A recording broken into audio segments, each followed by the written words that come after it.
मित्रों नमस्कार, ये है ज्ञान सिंधु कोचिंग क्लासेस और आप लाइव जुड़ चुके हैं हमारे साथ। हिंदी का ये जो गद्यांश हम आपको करा रहे थे, गद्यांशों में से तीसरा गद्यांश हम आपके लिए लेकर के उपस्थित हैं और इसका नाम है राष्ट्र का स्वरूप, डॉक्टर वासुदेव शरण अग्रवाल द्वारा जो रचित है। ठीक है, उसका स्टेंजा है, तीसरा वीडियोज़ है ये और बहुत ही महत्वपूर्ण पाठ है। पहला पाठ कोई भी हो बहुत ही महत्वपूर्ण होता है परीक्षा की दृष्टि से, क्योंकि इसीलिए वो पहला पाठ प्राथमिकता उसे दी जाती, वो पहला पाठ बनाया जाता है। इसलिए आप लोग इस पर ज़्यादा ध्यान दीजिए। 2020 की एग्जाम में भी पहले पाठ से ही आया था आपका स्टेंजा। ठीक है, कुछ सेट्स हैं, 5 सेट्स होते हैं, सबका अलग अलग आता है, तो इसका ही आया था। खासकर एक सीरीज में आया था, मैंने देखा था। ठीक है, तो आप लोग इसको समझ लीजिए और समझ करके ही आप इसके प्रश्नों के उत्तर दे सकेंगे। ऐसी कोई ट्रिक नहीं बनी है कि आप तुरंत प्रश्नों के उत्तर लिख दें, और ये भी नहीं है कि आप प्रश्नों के उत्तर रट लें वही आएंगे। प्रश्न के परिरूप में परिवर्तन भी हो सकता है, प्रश्न के रूप में परिवर्तन हो सकता है। मैंने पूछ लिया महात्मा गांधी का जन्म कब हुआ था, और शायद एग्जामिनर ये पूछ ले कि महात्मा गांधी कहाँ पैदा हुए थे, तो प्रश्न पलट सकता है। इसलिए रटे रटाए उत्तर मत दीजिए, रटिए मत। ये कोई ऐसी ट्रिक इसमें नहीं बनी कि आप केवल रट लीजिए और जाके एग्जाम में लिख दीजिए। ये प्रश्न केवल बुद्धि के आधार पे आपको समझ के उसके उत्तर देने होंगे। तो सबसे पहले आपको गद्यांश समझना होगा, उस पाठ को समझना होगा, लेखक क्या कहना चाहता है ये समझना होगा। ठीक है, आप सभी जुड़ जाइए, बहुत अच्छा लग रहा है मुझे, बहुत सारे अच्छे लोग जुड़ चुके हैं। और देखिए, राष्ट्र का तीसरा अंग जन की संस्कृति है। अब यहाँ देखिए वासुदेव शरण अग्रवाल जी क्या कह रहे हैं कि राष्ट्र का जो तीसरा अंग है, थर्ड अंग क्या है, थर्ड पार्ट। ठीक है, 3 अंग राष्ट्र के बताए, कौन से?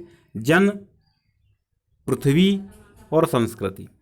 तो राष्ट्र का तीसरा अंग जन की संस्कृति है, वो कह रहे हैं। तो यहीं से एक प्रश्न आप उठा लीजिए कि राष्ट्र का तीसरा अंग क्या है, पूछ सकता है।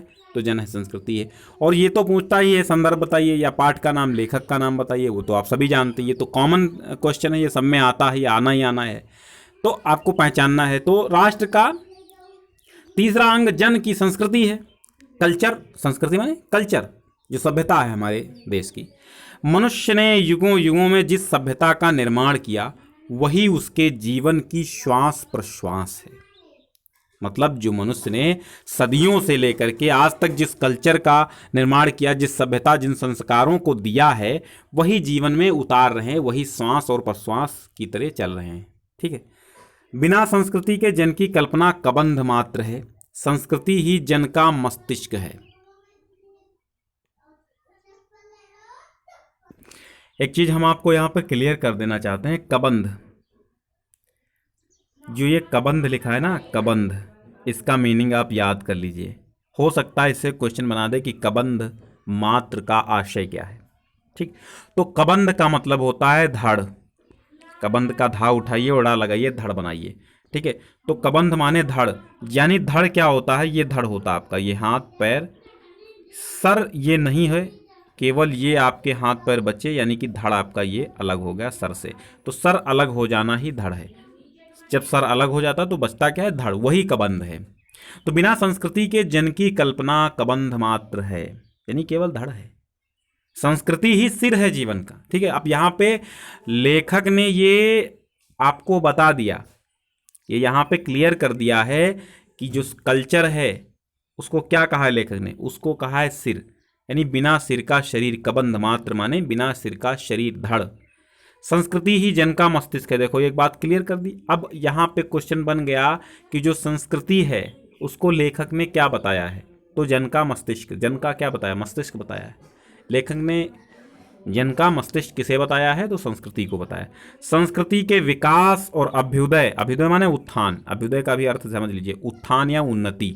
ठीक है, प्रोग्रेस जिसे आप बोलते हैं, प्रोग्रेस या डेवलपमेंट, उसको कहते हैं अभ्युदय, के द्वारा ही राष्ट्र की वृद्धि संभव है।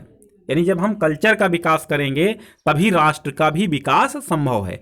राष्ट्र के समग्र रूप में भूमि और जन के साथ साथ जन की संस्कृति का महत्वपूर्ण स्थान है। यानी कि राष्ट्र के समग्र रूप, समग्र मतलब कंबाइंड रूप में, भूमि यानी धरती और आदमियों, लोगों के साथ साथ उनकी संस्कृति यानी उनकी कल्चर का भी बहुत वेरी इंपॉर्टेंट रोल है हमारी संस्कृति में। हमारी संस्कृति का भी बहुत बड़ा रोल है, यानी भूमि और लोगों के मध्य में। ठीक है, यदि भूमि और जन अपनी संस्कृति से विरहित कर दिए जाएं तो राष्ट्र का लोप समझना चाहिए।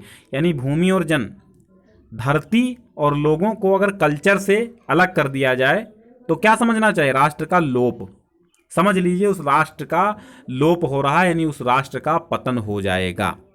ये अंडरलाइन, ठीक है, ये अंडरलाइन रेखांकित पद भी है, आपको इसका व्याख्या भी करनी है। यही नहीं है, आपको कोई लाइन भी वो दे देगा, किसी भी लाइन को वो अंडरलाइन कर देगा और उसकी व्याख्या आपसे पूछ सकता है, जो भी महत्वपूर्ण लाइन हो। तो जरूरी नहीं है कि आपके क्वेश्चन बैंक में, गेस्ट पेपर में, नोट्स में, जो भी आपने बाजारू खरीदे हैं या आपके बुक में, टेक्स्ट बुक में जो भी अंडरलाइन है वही वहाँ आएगी। अंडरलाइन कोई भी हो सकता है, इसलिए प्रत्येक लाइन आपके लिए बहुत महत्वपूर्ण है। तो यहां समझ लीजिए आप, यदि भूमि और जन अपनी संस्कृति से विरहित कर दिए, विरहित माने अलग कर दिए जाएं, तो राष्ट्र का लोप समझना। मतलब देखो तीन चीजें हैं, तीन चीजें यहां लेखक ने बताई है। क्या बताई है? एक तो ये आ गया आदमी, ठीक है, और ये आपकी हो गई पृथ्वी, और ये आपकी हो गई कल्चर। कल्चर, आदमी और पृथ्वी, तो आदमी और पृथ्वी ये दोनों अगर हैं और कल्चर नहीं है तो ये समझ लो शरीर नहीं है, धड़ बचा। और जब इनसे संस्कृति को अलग कर दिया जाएगा तो आप ये समझ लीजिए कि उस धड़ का भी कोई अस्तित्व तो नहीं है, यानी उस राष्ट्र का लोप, यानी उस राष्ट्र का पतन होने जा रहा है। जीवन के विटप का पुष्प संस्कृति है, यानी जीवन रूपी जो वृक्ष है, इसका जो पुष्प आपका लगा दिया गया है, यही संस्कृति है। जीवन का जो वृक्ष, जीवन विटप, जीवन के विटप, जीवन का वृक्ष, जो जिंदगी का आपका पेड़ लगा हुआ है, उसका कोई फूल है तो वो संस्कृति है। ऐसा लेखक ने स्पष्ट किया है। संस्कृति के सौंदर्य और सौरभ, सौरभ माने सुगंध होता है, में ही राष्ट्रीय जन के जीवन का सौंदर्य और यश अंतर्निहित है। संस्कृति के सौंदर्य और सौरभ यानी उस कल्चर के सुंदरता और उसकी सुगंध में ही राष्ट्रीय जन के जीवन का सौंदर्य और यश अंतर्निहित है, यानी कि इन्वॉल्व है।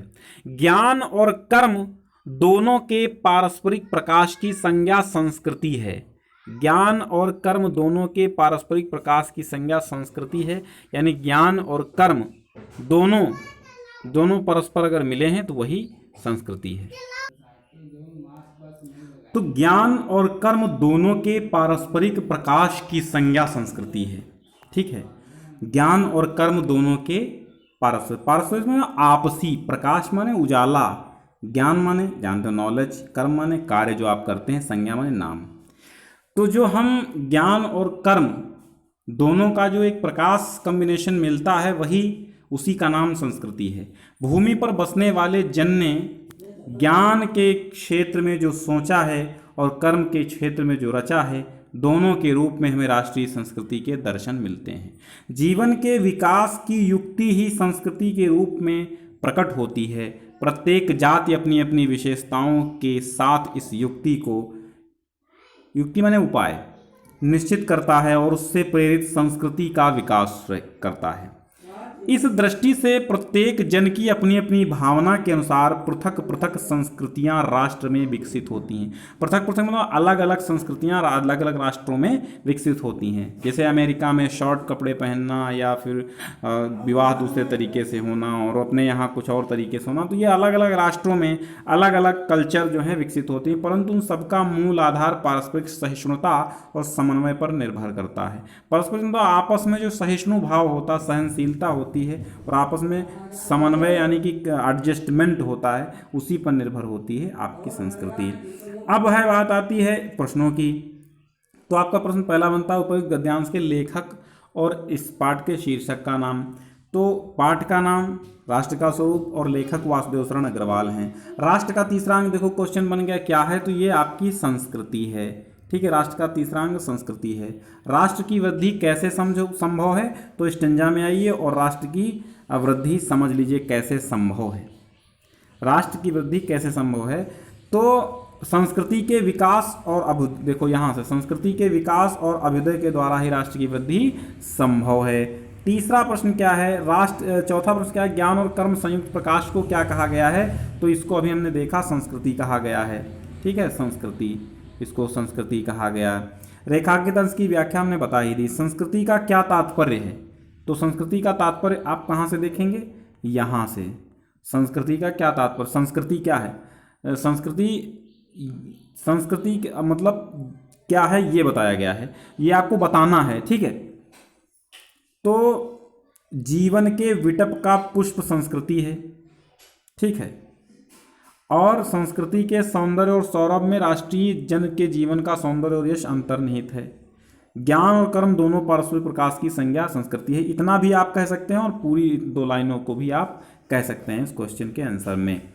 फिर है, लेखक ने क्यों कहा है कि संस्कृति के सौंदर्य में जीवन का सौंदर्य छिपा हुआ है, ये पूरा भावार्थ लेखक ने क्यों कहा है कि संस्कृति के सौंदर्य में जीवन का सौंदर्य छिपा हुआ है, तो आपको वही बातें लिख देना है, जीवन का सौंदर्य छुपा हुआ है।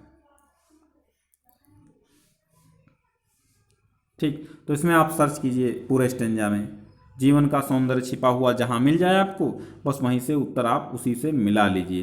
संस्कृति के सौंदर्य और सौरभ में ही राष्ट्रीय जन के जीवन का सौंदर्य और यश अंतर्निहित है। क्योंकि, ठीक है, यहाँ से लिखिए, क्योंकि संस्कृति के सौंदर्य और सौरभ में ही राष्ट्रीय जन के जीवन का सौंदर्य और यश अंतर्निहित है, इसीलिए लेखक ने क्या कहा है, लेखक ने सौंदर्य में जीवन का, संस्कृति के सौंदर्य जीवन का सौंदर्य छिपा हुआ ऐसा कहा है। ठीक, राष्ट्रीय संस्कृति किसे कहते हैं, राष्ट्रीय संस्कृति किसे कहते हैं, किसको कहते हैं, तो राष्ट्रीय संस्कृति क्या होती है।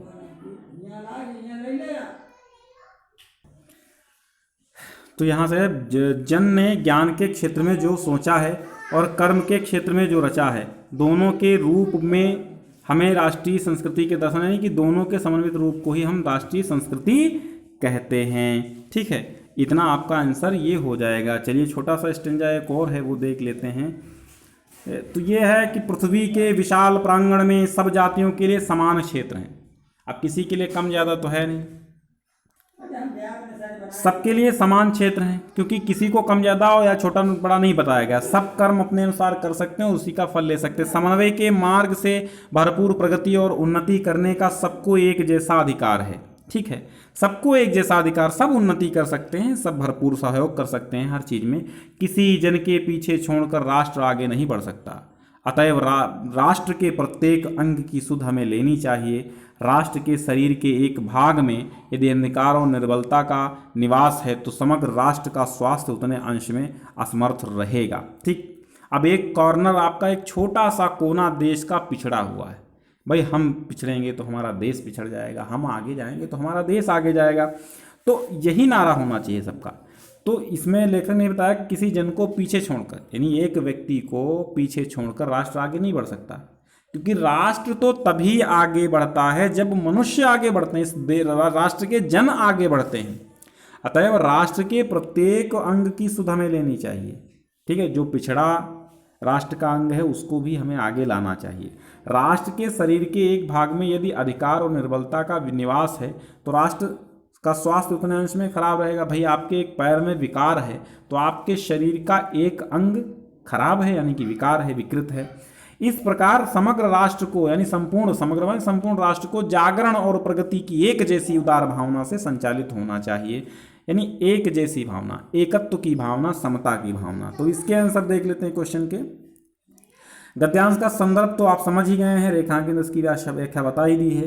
राष्ट्र के प्रत्येक अंग की हमें सुध क्यों लेनी चाहिए, क्योंकि राष्ट्र के प्रत्येक अंग की उन्नति ही समग्र राष्ट्र की उन्नति है, इसलिए लेनी चाहिए। समस्त देशवासियों को एक जैसी भावना से क्यों ओतप्रोत होना चाहिए, क्यों होना चाहिए, देख लीजिए इसका आंसर। कि राष्ट्र की एक भावना से ओतप्रोत होना चाहिए। भाई क्यों होना चाहिए? क्योंकि राष्ट्र के जागरण के लिए और राष्ट्र की प्रगति के लिए एक जैसी उदार भावना से ओतप्रोत होना चाहिए। इस पृथ्वी पर सबको एक समान अधिकार किस दृष्टि से प्राप्त है? सबको किस दृष्टि से एक समान अधिकार प्राप्त है? ठीक, तो यहां पढ़ लीजिए, समन्वय के मार्ग से भरपूर प्रगति और उन्नति करने का सबको एक जैसा अधिकार प्राप्त है। तो ये आपका दूसरा स्टेंजा भी हो गया। अगले स्टेंजा के साथ हम अगली बार मिलेंगे, तब तक के लिए नमस्कार।